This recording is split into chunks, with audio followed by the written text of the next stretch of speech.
You sent me a viola part to this piece. Now tell me about this piece. Is it called Bridges or Bridge? So let me just start with the little story here. Okay. So thankfully for me, you, who's just a wonderful violist who plays fantastically, has taken my music to heart. And so you did that concert at the beginning of March, right before we all wind up in our homes and can't go out anymore. So you just squeaked that in by a week. And so I figured, and then we recorded. Right. And I knew in the back of my mind, I owe this man a viola concerto of some kind. Don't owe me anything, dude. So, and then when all this shutdown started and all this craziness, Yeah. I had just finished another piece. And I just found myself unable to even focus to write. You need a little mental clarity, and Right. the muses don't just pop in uninvited. You've got to open up a door for them. And all I could do was play with my phone and check my news feeds for a while. Yeah. And then, I think we all felt that way. yeah. And then I started to get to think, and I'd been reading this. I don't know if it's backwards for you. No, the Bridge by Hart The Crane. Bridge by Okay. Hart Crane. Okay. So this is a poem that he wrote in the 20s while he was living in the same apartment that Roebling, the engineer, was living in, who built the Brooklyn Bridge. Oh Just wow. a coincidence. He was renting a room in that apartment Okay. overlooking the Brooklyn Bridge.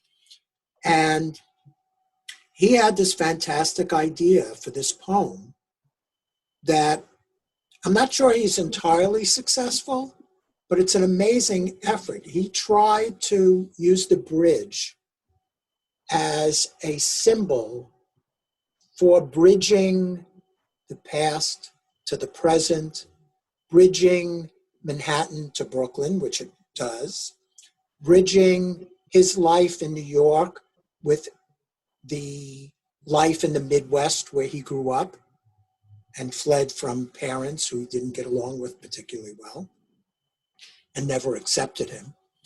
And there's everything in this poem.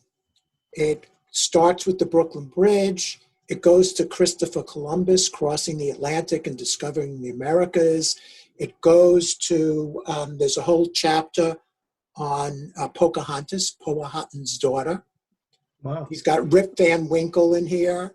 He's got contemporary America. He's got Cape Hatteras and the Wright brothers inventing the airplane.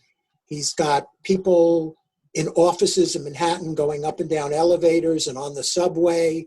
And then suddenly you're somewhere in the past where the Indians are, in America, or Columbus is trying to, thinks he's landed in China. It's an incredible poem. And I decided I wanted to do the same thing, use that as a inspiration for just a pure orchestral piece, a symphony, that sort of sets what that poem opens up in me when I read it to music. Mm-hmm. And the viola, so I wouldn't call it a concerto.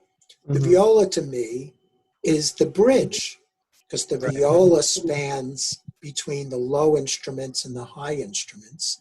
Right. It can help bridge the gap between the highs and the high woodwinds, the high strings, and the cello basses and the trombones and the tubas. The viola comes in now and again as the bridge between those Right. and introduces them.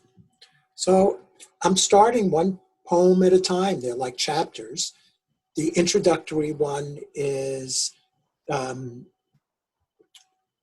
to the Brooklyn Bridge. Right. And I just imagine those dark swirling waters in low instruments.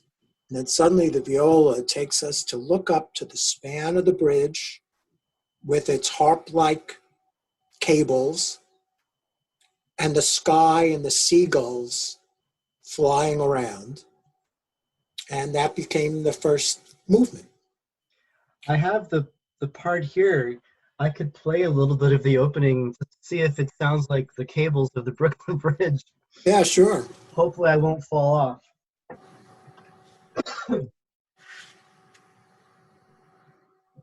Uh,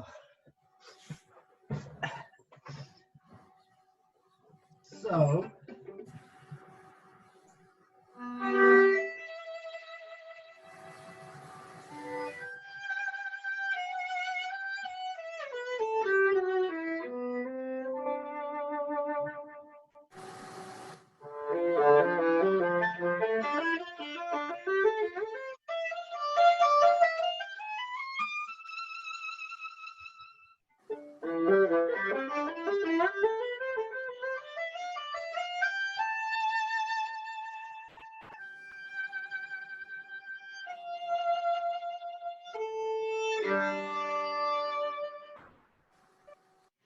So that whole section where you're doing those little rising triplets, yeah. you're in unison with the harp. Oh, wow. Yeah. So the harp is doing the same thing, going up to that high note. Okay. And up to that point, there's just been like basses, the cellos come in, the Right. violas, and nothing else. And then you do that, rising up to that high note, and suddenly the high strings come in and these high chords, topped by flute with the piccolo riding on that top line. Okay. Very So, cool. so I And then think that'll work. when I come into this next passage, what's happening here?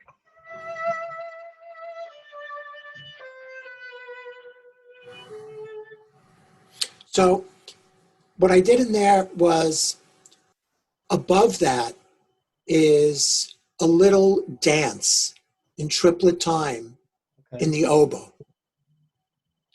And because what I was trying to do, I'm thinking of the Brooklyn Bridge. Who built Right. the Brooklyn Bridge? Right.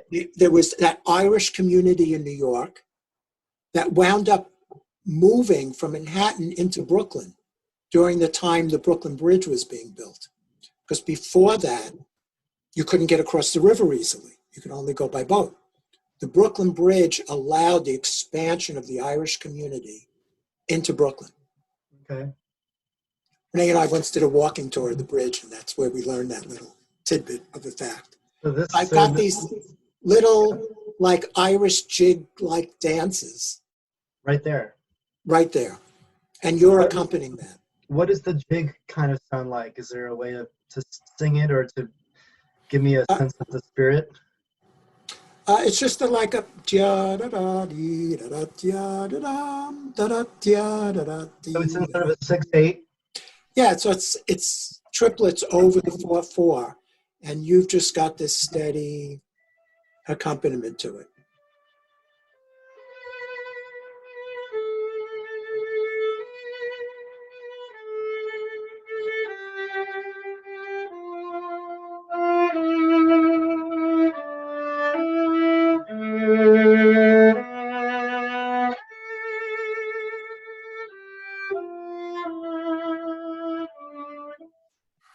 Okay. And then as the piece closes out, you've got these, you keep coming in with these double stopped chords. And Yes. over that is just some simple calls in the trumpets Oh. and the horn interchanging. While again, the basses are just like having this long held suspended chord with a basses and cello just a minor second apart. I mean, a major second apart. So there, you just hear that wobble of the dissonance, you know, so you wind up hearing it almost like it sounds like it's going, Right. like turbulent water. So that must be this section here where I'm coming out of more winding triplets. Right.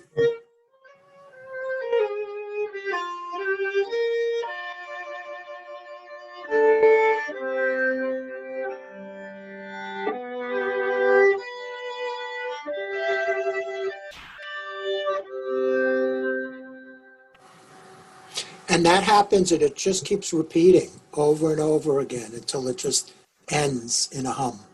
Wow, very cool. So, Now, I mean, all of the pieces that I've been lucky enough to play of yours has either been for solo viola or viola with piano or viola with more strings. right. I don't think I've ever played a piece of yours with anything that wasn't a string instrument or piano. How do you treat I mean, when you add trombone, tuba, and all that, I mean, you describe the rumbling of the motors and that sort of dissonance. And is what I find interesting about that is, of course, the closer to a unison you get, the wider the rub. Exactly. Right. That's like a viola is trying to play an octave. It's always like, um, I'm very curious to hear what this will sound like because my own Me too. experience of your music has always been strings. And I think it's because, as we've talked in the past, the string instrument is the most vocal, the most human-like, you know. And so, of course, the idea of the Brooklyn Bridge symbolizing so many things, whether it's connecting, the ability to connect, or the advancement of technology, industrial prowess, all that. Those are Right. very inhuman, unangelic concepts, you know. Well, think about our country and what's going on today. The differences I try not between to. this, I know, but this people who live in the cities Yeah. and live that kind of life, and rural America, which, is almost disappearing in a certain respect. It isn't what it was 100 years ago. Or when he was writing this in the 1920s, that was prior to the Great Depression, which drove so many people out of rural America into cities looking for work. The way this country was in the 1920s was entirely different. And the 1920s, when he was writing this, was also the era in New York City of the birth of jazz and all the speakeasies. And you can hear that in some of the later poems in this. It seems to me that every time something really cathartic happens to us, we so far tend to come out of it better, at least better people and Right. better as a society. So I'm hoping the same happens with this, because my fear is that once we get a handle on the tragedy of this, the immediate tragedy of this virus, that we then have to deal with the economic aftermath. And we could very easily wake up and find that we're in 1980 or 80, whenever the recession happened, or worse than that. And I'm really hoping that it's an opportunity for us to just kind of think more globally in a good way, that we're all connected, Well, that's a good aspiration. I remember in the months following 9/11, when I was still working in New York, the whole city was focused on recovery. And people really behaved so beautifully for about 3 months. And then everything went back to normal and they started feuding like they always used to over politics, over this, over that. But so it never lasts, humans being what they are. As tragic as 9/11 was, this feels to me like a global 9/11. Like It is. Every single country is facing unbelievable sorrow, and I really hope that all of the leaders take this opportunity to just come up with solutions and share the solutions. Right. I mean, as a musician, all I can do these days is practice and teach. And the teaching that I'm doing it's probably more self-centered than for their benefit, because I find great therapy and solace in just listening to people play. And if they're getting something out of it, great. But I know I'm getting a lot out of it. So I've been organizing these viola groups of students that I work with at different festivals in different parts of the world. And one of them happens to be in Italy because I was just there in January. And so we have about 12 high school and college age violists who every week we get together, we talk and see how's it going. And then they, maybe 4 or 5 of them will play for about 15 or 20 minutes. And, you know, it's really not a class form. It's really more of a, hey, I'm listening to you. Right. Everything's going to be fine, and all that. So the other thing that really helps me get through this is people like you, composers, who send me a piece like this, because it's really, really inspiring, and I really am looking forward to coming out of this mess and making this piece come to life for the public. So thank you. That'd be wonderful. That'd be great. Well, I think it'll be a great next chapter in our evolution as musicians, and I think on a global scale this piece is really, really significant. And you know, there's so many people that I know that are being affected by everything that's going on, whether it's their health or their career, and I feel very lucky that I have, you know, friends like you who are doing what they're doing, and that's going to get us through this. So thank you. Well, I'm hoping the muses continue to visit, because I've got a lot more poems of this to go. Well, it's going to take me a while. read that poem. I'm going to read that poem when I get off here, and I'm looking forward to it. You've inspired me. I don't usually read poems. For some reason, I find them hard to read, because I guess it's just the way they're laid out. It's kind of like when I discovered, oh, there's a new Harry Potter book. I was in some airport and I bought it sight unseen, and then I'm on the plane opening up and goes, oh, it's the play. Oh, it's like, well, that's the only book I brought. So I read it, and after a couple of pages, I just kind of got used to the way that it's laid out, and it just felt like a story. Just like when you're watching all of these great mystery shows on Netflix, and they're from other countries, and of course you use the captions. I prefer to hear them speak in their voice and then read the captions. And after a while, I don't even think of it as reading it. It's like they're talking to me in English with their voice. So, well, a word of warning about Hart Crane. He's not the easiest poet to comprehend. Well, but just let the words drift over you, because the images just are so evocative. And even if you're scratching your head going, I'm not sure what he meant by what he just said, but it was beautiful. You know, it doesn't matter. Well, you know, sometimes I have that feeling with your music. Oh, well, maybe. And I think it's okay. I mean, that's another thing I love about music, is that so many people have different reactions or levels of understanding of a piece, and that's what makes music so cool, is that it's for everyone and their own way to process it. So that's awesome. Well, listen, I have another student coming up, so I better get going, but thank you so much for sharing. Yeah, this is great. You know, sharing the story of the inspiration of this piece, sending me a little bit of a teaser, because I know it's not done and you don't like to send out music until it's done, and I appreciate that. But I really look forward to learning it, and we'll then work on the next project of getting it performed. Sounds great. Okay. And now we'll see if this recording actually worked. Okay. And I'll send it to you if it did. Take care. Yeah, no, I think that would be great. Mine says recording, but it might be recording on your end. I don't know. I have no idea. Anyway. Good.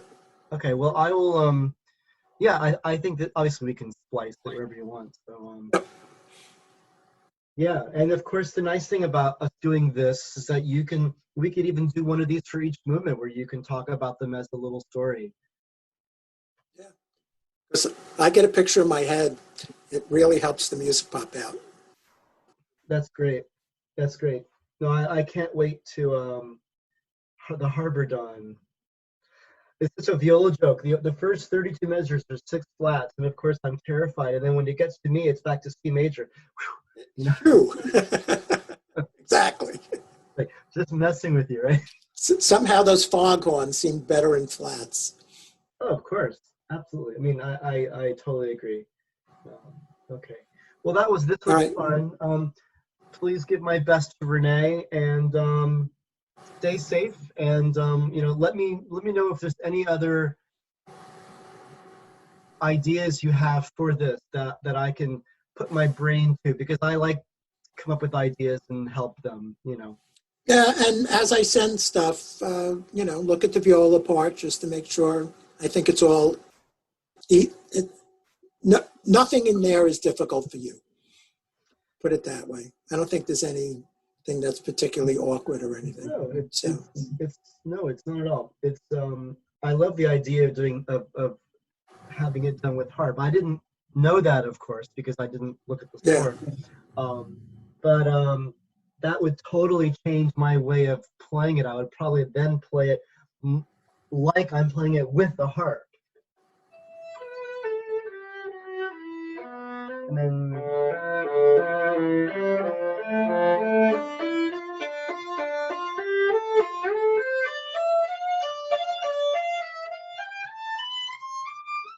a little more yeah, steady, like it's just going up. And yeah.